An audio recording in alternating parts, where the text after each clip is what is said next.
Good morning everyone, welcome back to my channel Dhruv ji English class.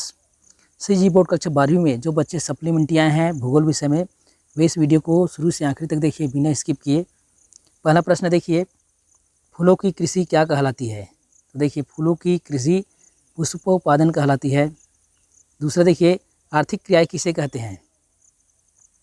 आर्थिक क्रियाएँ किसे कहते हैं? आर्थिक क्रियाएँ मानव द्वारा किए जाने वाले ऐसे क्रियाकलाप जिनसे आय प्राप्त होती है, आर्थिक क्रियाएँ कहलाती है।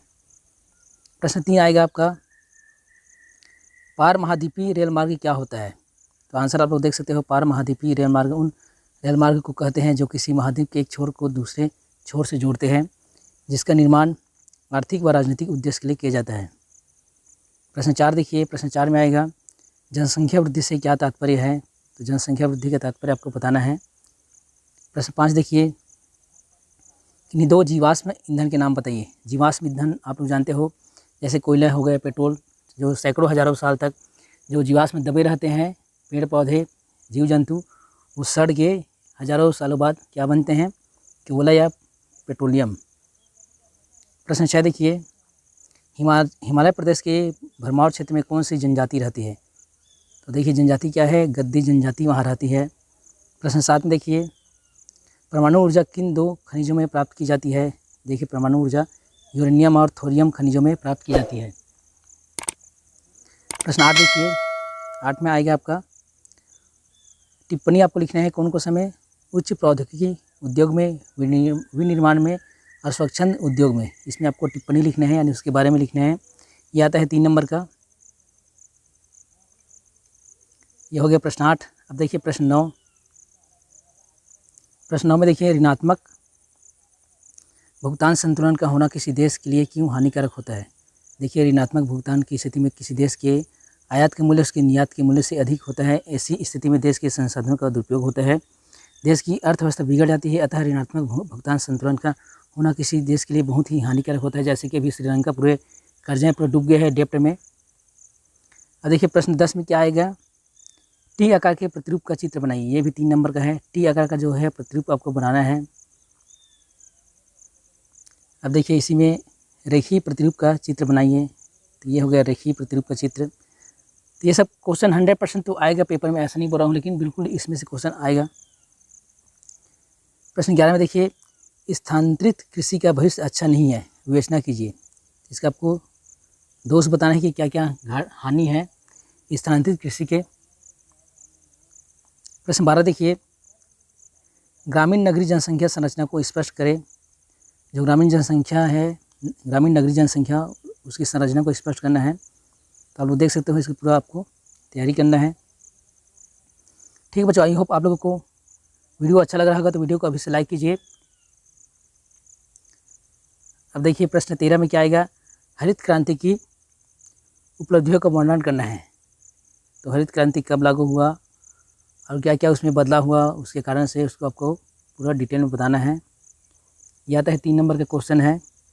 प्रश्न 14 देखिए, कृषक कृषि कार्य करना बंद कर दे तो हमारे जीवन पर इसका क्या प्रभाव पड़ेगा? तो आप लोग सोच ही सकते हो, आप सब किसान परिवार से हो तो बिल्कुल समझ सकते हो कि क्या होगा।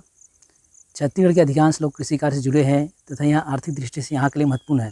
पहले लोग पारंपरिक तरीके से कृषि कार्य करते थे, लेकिन पिछले कई वर्षों से खेती करने की विधि में सार्थक परिवर्तन हुआ है। तो आप समझ सकते हो कितना महत्वपूर्ण है कृषि कार्य। इसका देखिए प्रश्न 15 में आएगा आपका, उद्योगों का वर्गीकरण आपको करना है। कौन कौन सा उद्योग रहता है उसके हिसाब से वर्गीकरण। देखिए, भारी उद्योग में क्या क्या आएगा और हल्के उद्योग में, ये भी क्वेश्चन इंपॉर्टेंट है। पूंजी अथवा श्रम की गहनता के आधार पर इस टाइप का आपको टॉपिक डालना है और उसको डील करना है। ठीक बच्चों, देखिए, कच्चे माल के स्रोत के आधार पे ऐसे पॉइंट डालते जाना है और उसको एक्सप्लेन करना है आपको। राइटिंग वगैरह अच्छा बनाना है। इसी में अथवा करके क्वेश्चन आएगा, स्वतंत्रता पूर्व स्वतंत्रता पश्चात भारत की औद्योगिक विकास के लक्षण बताइए। यानी स्वतंत्रता के पहले और स्वतंत्रता के बाद जो औद्योगिक विकास है वो किस तरह हुआ है, उसका आपको टॉपिक में डील करना है। देखिए अगला क्वेश्चन, देखिए प्रश्न 16। इसमें आएगा, भारत में भू राजस्व विभाग द्वारा अपनाए गए भू उपयोग का संक्षिप्त विवरण आपको देना है। यह है 5 नंबर का क्वेश्चन है। देखिए वनों के अधीन क्षेत्र, ऐसे टॉपिक बना के आपको डील करना है। इधर ही देखिए प्रश्न इसी में अथवा करके क्वेश्चन आएगा। भारतीय कृषि की समस्या आपको लिखना है। भारतीय कृषि में क्या क्या समस्या है, ठीक है। अनियमित मानसून पर निर्भरता, निम्न उत्पादकता, इस तरीके से ये भारतीय कृषि का वो है ना समस्या। वित्तीय संसाधनों की बाध्यताएं तथा ऋण ग्रस्तता, वाणिज्यीकरण का अभाव, व्यापक अल्प रोजगारी, भूमि सुधारों की कमी, ये सब भारतीय कृषि की समस्या है। प्रश्न 7 देखिए, मानव विकास क्यों आवश्यक है, स्पष्ट कीजिए। मानव विकास, देखिए इसका आपको डील करना है, यह भी 5 नंबर का क्वेश्चन है।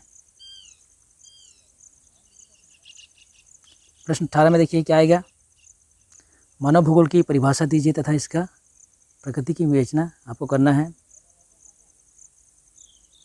प्रश्न 19 देखिए, डेयरी फार्मिंग एक आधुनिक व्यवसाय है, स्पष्ट कीजिए। इसका विश्व वितरण आपको लिखना है, ठीक है। डेयरी फार्मिंग यानी जो दूध का व्यवसाय है उसके बारे में आपको बताना है, ये भी 5 नंबर का क्वेश्चन है। इसी में अथवा करके क्वेश्चन आएगा, सहकारी कृषि पद्धति क्या है, इसको विस्तार से आपको समझाना है। प्रश्न 20 में देखिए, प्रश्न 20 में क्या आएगा, ट्रांस साइबेरियन रेल मार्ग का वर्णन आपको करना है, आप लोग पढ़ सकते हो।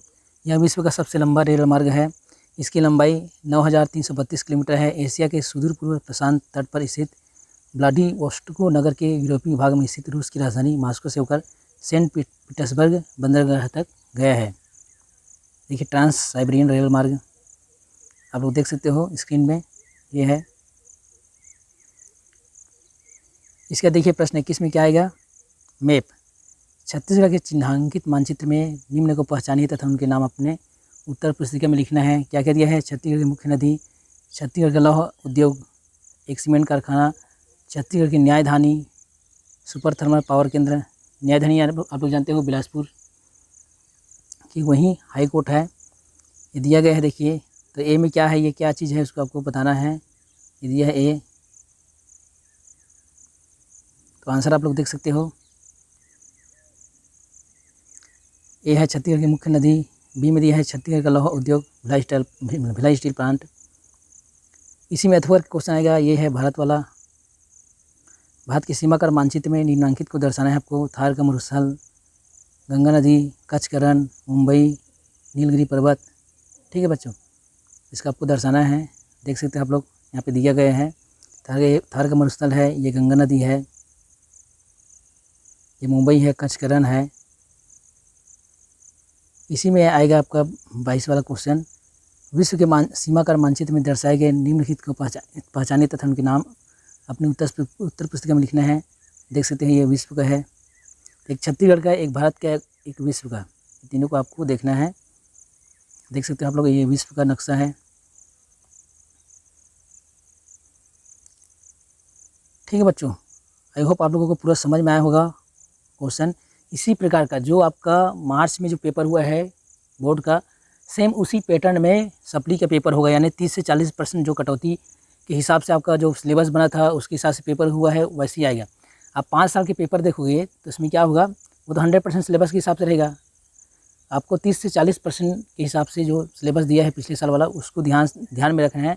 फिर आप 5 साल का तैयारी करो कि 10 साल का तैयारी करो, आपको 30 से 40% सिलेबस, यानी आपके सिलेबस में क्या था मार्च में जो सिलेबस था उसमें क्या क्या था, उस पॉइंट को, उस इकाई को आपको पढ़ना है और अच्छे से तैयारी करना है। और क्वेश्चन को छोड़ के नहीं आना है, कुछ ना कुछ उससे रिलेटेड आपको लिखना है, तभी आप पास हो सकते हो। एकदम खाली छोड़ के आ जाएंगे, या 5 नंबर का क्वेश्चन है आप बस 1 लाइन लिख दिया, आधा लाइन लिख दिया नंबर मिलेगा, ऐसा नहीं है।